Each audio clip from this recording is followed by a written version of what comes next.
Okay, I'm experimenting with the body width. I had the wife and Kendall sit down and I measured them, and they were only 24.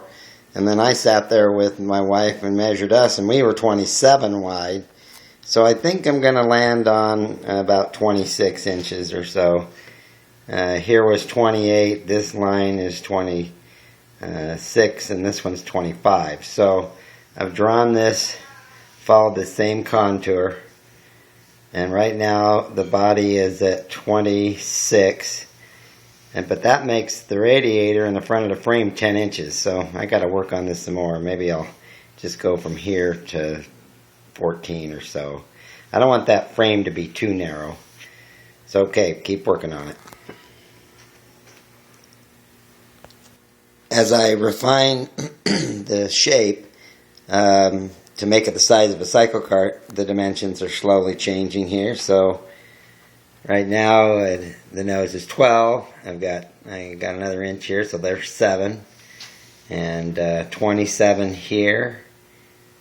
And then I rounded this off a little, and now we're at 103 total length. So I'll just keep working it. It's getting closer. I've been plugging away here. This front suspension has been a bit of a challenge, mainly because I've never built one of this style before. But that's what I like about the design process, is step by step it starts to become clear, and then you have the aha moment. But it really takes several different views to fully understand how it's all going to fit together. Okay, so let's show you what I got going here. I'd already shown you this one where decent side view, but it's going to change because the plan view and the front view have changed considerably. Alright, so last time we were looking at this was 12, and it still is. We picked up 7 here. And then I have this bevel tool here, adjustable, and I went to the Cyclekart, to the monocar, and I determined that when the wheel is turned, that's the angle that it is. So that's this angle right here, and it looks like it's going to work. I worked on a top view here. Spring shackle, perch, front of frame, right here. Here's the tie rods, looks like they're coming in, steering shaft. I'm thinking about doing the chassis, have it curved like this, follow the line of the body. I don't know, I might not do that. It might just be a straight frame through. We'll see. I'll know more. It becomes clear as I keep working on it. Here's the cross brace ahead of the axle, and then a disc and a sprocket. And these really aren't in the right location yet. I just penciled them in. 62 sprocket. I need 4 inches from here to here to get the sprocket in. This is the 1-inch axle, and that's the cross rail. And I've learned that the engine takes up about 15 inches a cube, 15 inches cubed, 15 by 15 by 15. That's generally the size of the motor. Let's see here. And if the frame is steel and I can get it bent without it kinking on me, then that'll be the back of the frame right there. Here's the seam at the hood and the cowl. Alright, well, it was working on this one when I realized, crap, when I go to put in the wishbones here, I don't have the height of the frame right. So I went to work on this drawing, and boy, did things change. And all of these changes here, see, now it's a straight axle, curves up at the end. This is all geared towards the wishbones coming off this side frame and attaching out here before it curves.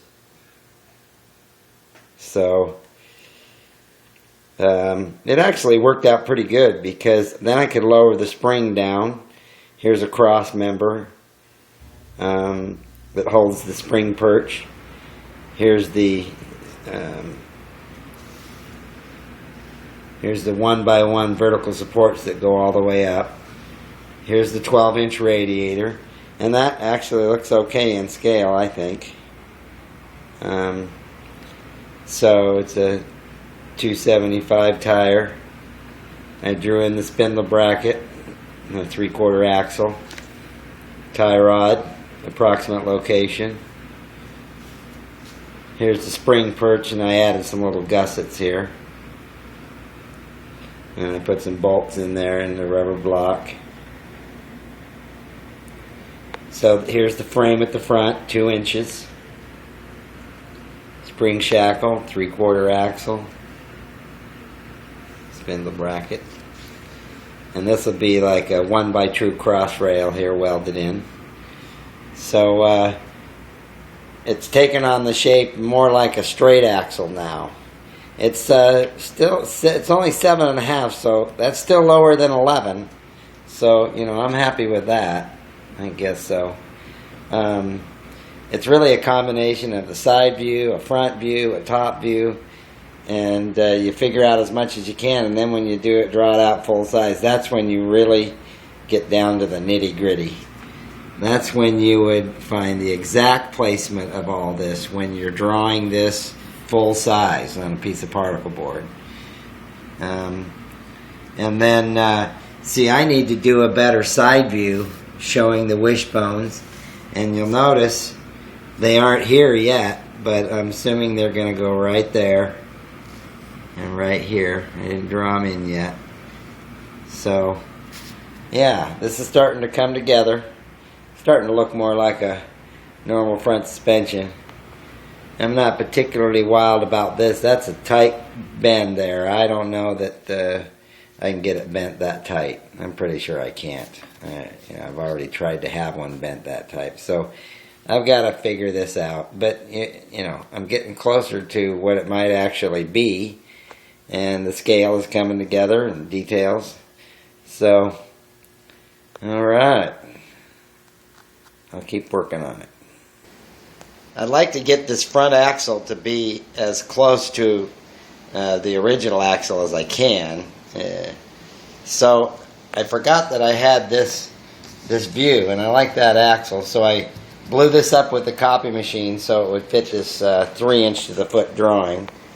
So, and then I put it on my light box, so I traced, this one's at 6 inches, this one's a couple inches higher. So I just have to finesse it in. Looks like it's going to be okay. I really want it to be on the plane of this side frame rail here, so that the wishbone will pretty much be straight to it. So, and this is pretty close to that earlier version I drew, except right out here. So I'll probably, I don't know, weld on a straight piece here. I don't know. I'll figure something out. So, yeah, that'll be nice if this axle looks like the real thing. And then if I want to put friction shocks in there, it'll fit right, I think. So, alright, we're getting there. Okay, it looks like this version just might be the one. I used the lower drawing, that I had 2 of them here, and it lands right at the spindle height. So I have time to think about it. I got to come up with how I'm going to create this. And I was thinking I'll probably use 1 1/4 inch square tubing to make this. But I think that's good enough for now. I'm going to concentrate on the other drawings, and I got to work out the tie rods, you know, the steering linkage in essence. So. And a few other things I have to do, so I'll come back to this later. Yeah, I like this axle for a couple of reasons. You know, it's true to form to the original car, and the wishbones, which will be right here at this height, will connect probably right out here. That's one of the things I have to work out in my plan view, is at least get them laid in there, and then later when I do the full-size view, I can really make my decisions then. Okay. I think the next order of business is to draw this front section here in a much larger scale, maybe even full size on this piece of hardboard here. Because I have to work out these wishbones and the location on the frame and where they land on the axle. So that'll be a better way to do it, because in this scale I just can't get the detail. It's too small, you know, for me to get the detail really figured out. So that's what I'm going to do next. I flipped over my piece of 1/8" hardboard here and got a nice clean surface. So I'm getting ready to lay out a top view of the front of the chassis. So to do that, I'll use this drawing. I'll scale various things off of this. And I'll use this drawing. So with a combination of those, I should get a pretty decent full-size layout. And I'm looking forward to do it because I'll get some definitive measurements, I think, here. Alright, let's see how it goes. So I've been working on my full-size layout here. And I'm using this drawing and this drawing to do the layout work. So let's get this one out of here.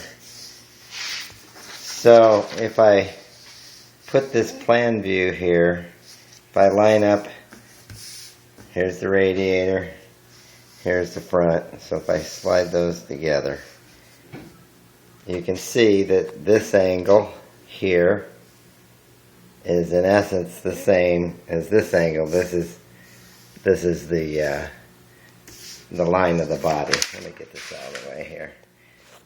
Okay, so here's the radiator, here's the axle, the spring perch and the spring, front of the frame. This is the gap for the panhard rod right here. This represents the radiator shroud that I'm thinking of. Here's the spring shackle, and there's another one over here. And then I measured up the spindle brackets and the arms, so that's true to scale. There's another one over here, added the 3/4 axle. So now I can draw in the tie rods, bring them in, and then I could draw the shaft, steering shaft, and I could figure out where the connection's going to be. So it's starting to look okay. I'm just doing the front half. I still have to draw in the radius rods. I call them wishbones. That's what the hot rod guys call them, but they're radius rods. Probably go for, see, right in here it curves up, so it'll probably be right in this vicinity going over to here. Something, you know, I figured there was going to be 7 inches here, and it's 9 inches, so I got to double check my measurements or something. I thought that was going to be tight. I'm not sure. I'll probably come across it and figure out what it was, why that's bigger than my scale drawing. Those kind of things usually pop up. So making progress here. I'm anxious to lay in some more details. I can put the pedals here. So yeah, little by little. Let's see, can we get a decent, there's a better view of it. You can kind of see it's taking shape. Well, I figured out why there was more room here than on my drawing. And it's a very simple thing. I just didn't have the scale right on these two wheels. They're only 35 inches apart instead of 38, so that's why it was tight here. And just a little bit of measuring the drawing and the layout, and it came to light. So looks like I'm not going to have any problem with clearance here, except that the radius rod will have to, stay inside that. So that was good that I found that. I'm happy about it. All right. Another thing that's interesting about doing a scale drawing is that when I took the ruler over and measured the actual cart, remember I was measuring the travel, And of course this is the same angle that I determined by measuring the cart. And sure enough, I calculated 6 inches, I eyeballed it up, and that's pretty much what it is. It's within the eyeball. So it's nice when things come together like they should. I've drawn in the panhard rod here. This end's attached to the frame, and then it angles over and attaches to the front axle. So looks like it's going to work. Okay, and now I'm going to work on the radius rod here. I got to figure out how it's going to look, how it's going to attach. I think it'll attach to the side of the frame here, and I just got to figure out the exact place where this is going to go. So from this top view, I'd like to attach pretty much right in here. But then if I look at the front view, so if I want to attach right in here, it's not quite on the same plane, so the radius rod would have to run uphill. Ideal location would be right where the spring shackle is. Shoot, I'm going to have to do some studying on different methods of attaching and placement of these radius rods. I would assume that you'd want them to be fairly level. So I got to do a little research here. So I've done a few minutes of research on these radius rods. I have more to do, but from looking at some images online, I could come up with some ways of hooking it kind of like this. This is what it might look like if the square axle went through. But, I don't know enough about it yet. So, I determined that at least the way the layout is now, the radius rods will come off the side of the frame and be on this side, the left side of the shackle here. So, that's how I've shown it for now. I'd rather it be over here, and I'd rather it be longer. I did the same thing to the other side here. So I think I can figure this out a little bit later. I have more research to do, and by the time I get to these, I'll have built the axle, I'll have the frame, and then I can just kind of do it on the fly. That is, unless I find exactly what I like as far as how to attach it or where to buy components. Right now, these are go-kart components. They're exactly the same thing as the panhard rod. So I think I'd rather it be out here. Right there would be nice. It could come across. So getting the axle figured out here is really something I have to do. And right now I've got this. I'm thinking this is a square axle, 1 1/4 square. But, I have some bends that I've had made that I could probably cut and flip around and weld if I made this round. So I have some decisions to make on exactly the shape of the front axle. But anyway, these are drawn in there now, so that's good enough for now. And I'm going to continue on with other design elements, and then in time, I'll put that one to bed. But there's a decent view with the radius rods temporarily slipped in there. Alright. I've been thinking about the cart in general, and almost every area of it I have pretty much figured out in my head, with the exception of this front axle. So my attention now is turned to trying to really design how I want this to look, what material I want it to be. So I've decided I'm going to do this curved version. Now the reason I'm going that way is because, okay, so here's the BMW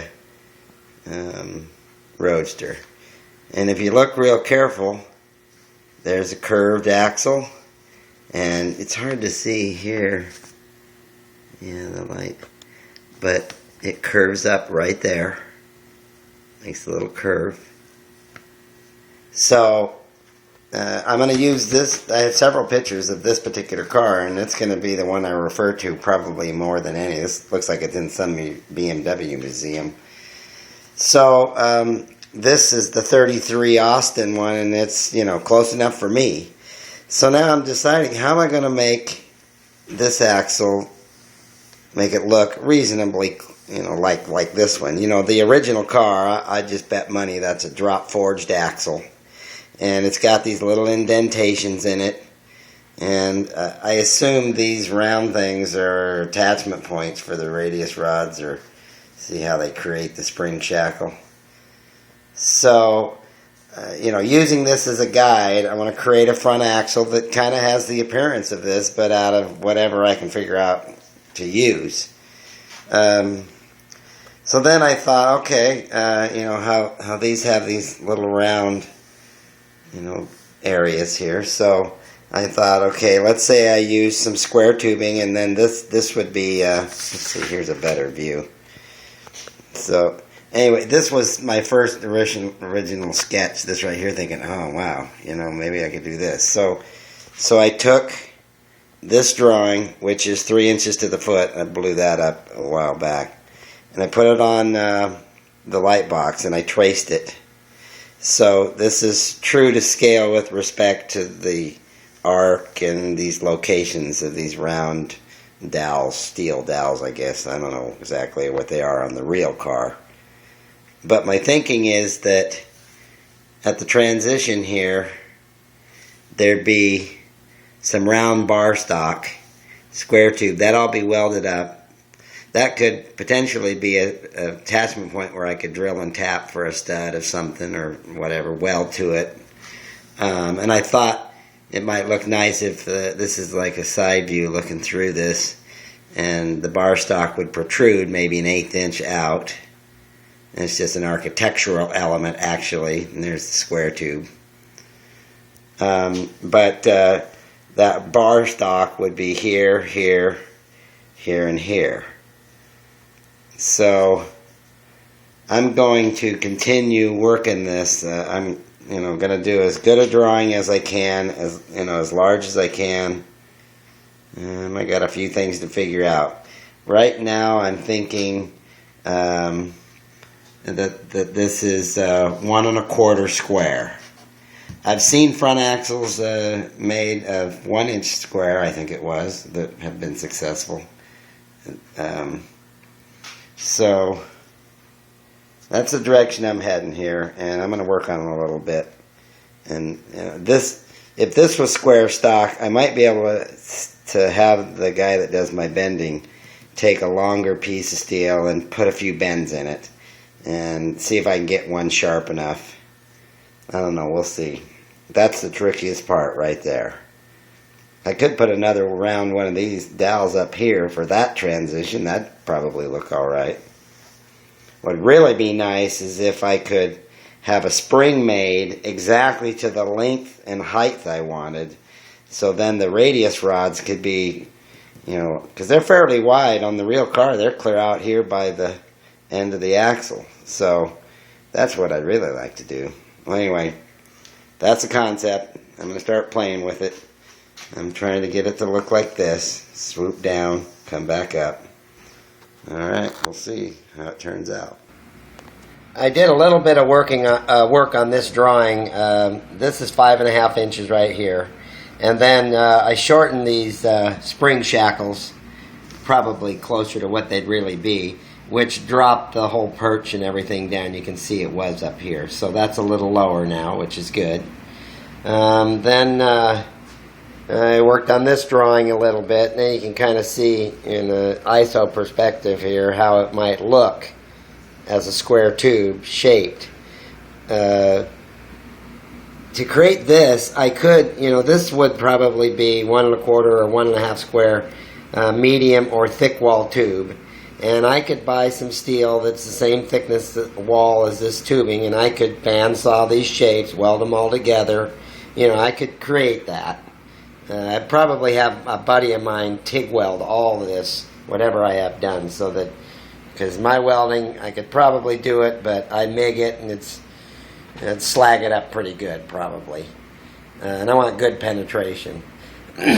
So I worked on this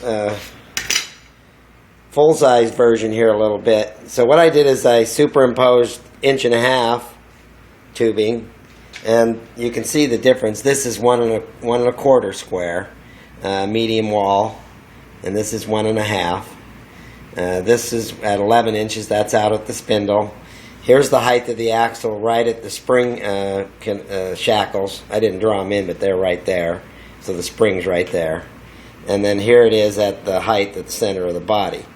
So the spring shackle is 8 inches off the ground, and this will end up being 5.5". So looking at it, you know, I want the axle to look scale to the car. So I'm thinking maybe 1.5 might look better. I don't know. I'll play around with that. And because I lowered this right here, this drawing actually, it needs to drop down to whatever this other drawing is. And then one other thing I did was I decided that probably the radiator will stop and the whole front axle and the spring, if I do the friction shocks, they'll all show below the radiator, which I've seen on the real car.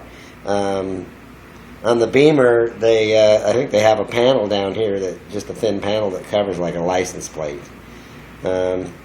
So I'm thinking, you know, instead of messing with this drawing anymore, I think I'm going to just move into drawing this thing full size. Because I want to get everything else kind of figured out and give me more time to think about this axle and talk to my buddy. And I got to go down to the steel shop, and you know, I know they have round stock, various sizes, so that wouldn't be a problem.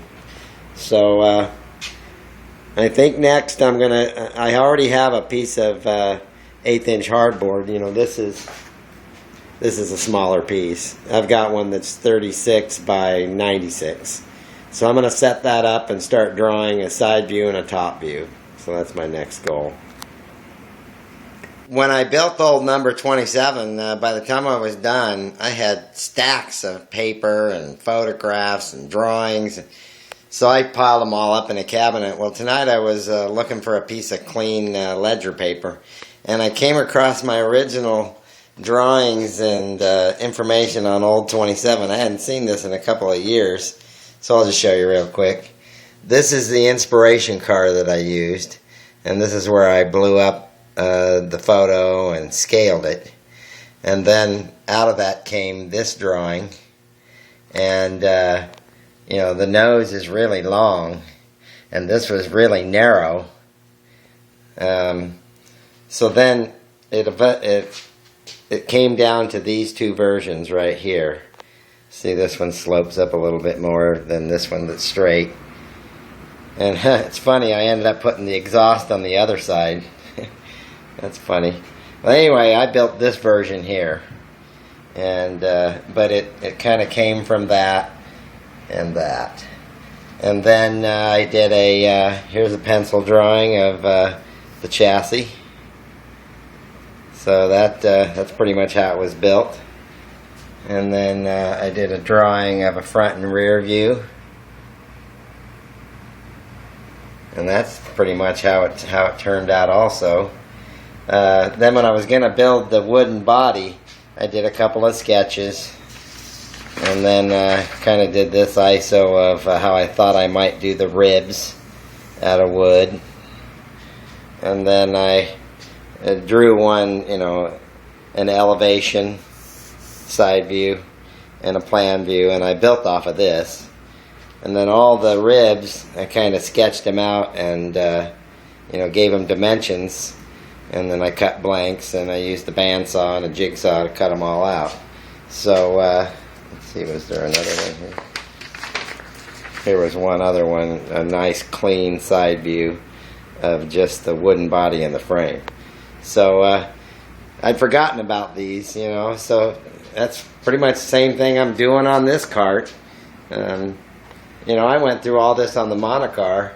There's that's my final version that I, you know, drew on vellum and then inked it. So, you know, I guess I do a lot of drawing and figuring because I like it. Alright, just a little blast from 2 years ago, so anyway. This will be the end of the fourth video, and I think, you know, I said that I wanted to get drawing on the full size, but, you know, the more I look at this drawing, I want to do one more real nice, clean version. I've made so many changes to this. I want to try to get a nice, clean drawing to use when I do the full size front view. And I'll incorporate the new axle. I'd like to try and get it, because see, it's not drawn in here really that well, and it's a little bit out of scale actually. So this one's closer to scale, and you see it's just thicker than this one, so I gotta fine-tune that on a nice clean sheet of paper. Okay, so in the next video series we're gonna do some full-size drawing, and we'll figure out this front axle, I think, for good. I've been thinking about it, and I got a cool idea that I'm going to explore tomorrow. I got to go down to the steel company and ask them questions. All right.